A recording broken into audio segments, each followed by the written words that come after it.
Kasus pelanggaran HAM kerap dialami oleh para TKI yang bekerja sebagai pembantu rumah tangga. Hak asasi mereka sering tidak dipenuhi oleh majikannya.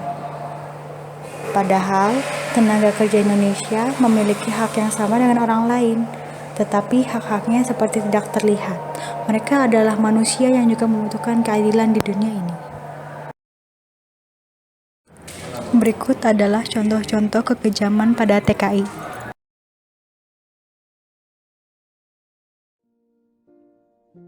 All around me are familiar faces, worn out places, worn out faces, bright and early for their daily races, going nowhere, going nowhere. Their tears are filling up their glasses, no expression.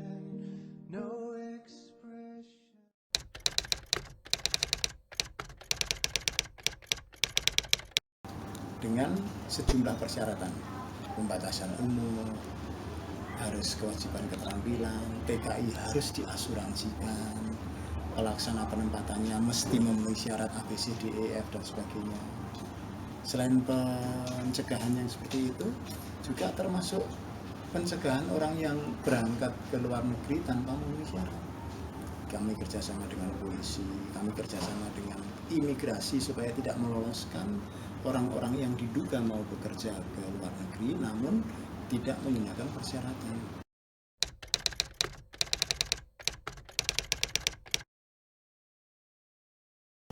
Dilakukan penindakan kepada PT yang menempatkan tidak beres, kepada orang-orang yang menempatkan nggak sesuai prosedural, kepada kami-kami yang kerjanya nggak beres dalam mengawasi, dalam melayani itu tadi, dilakukan penindakan, pencegahan, pengawasan, penindakan.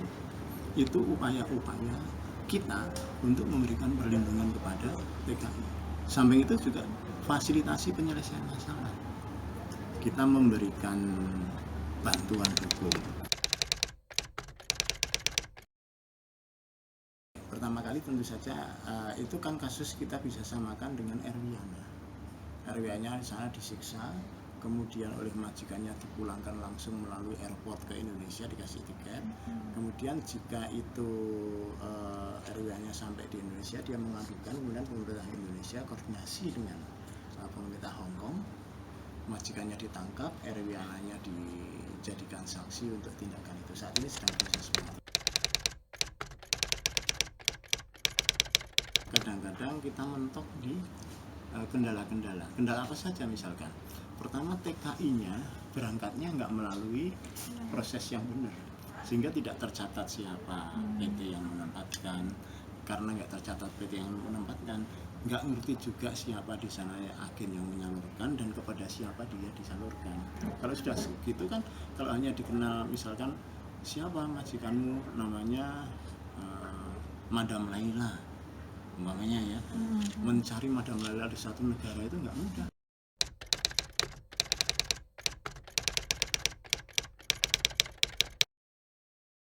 Saya katakan tidak merusak. Selama ini faktanya tidak merusak hubungan, dikarenakan ini persoalan yang sebenarnya sangat mungkin terjadi dimanapun, tidak harus di situ.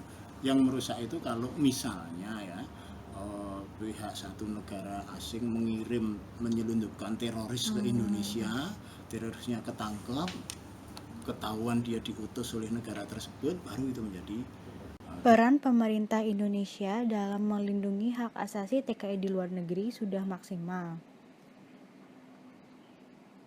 Tetapi pemerintah masih belum bisa mengatasi permasalahan TKI ilegal sehingga masih banyak permasalahan yang tidak bisa diselesaikan.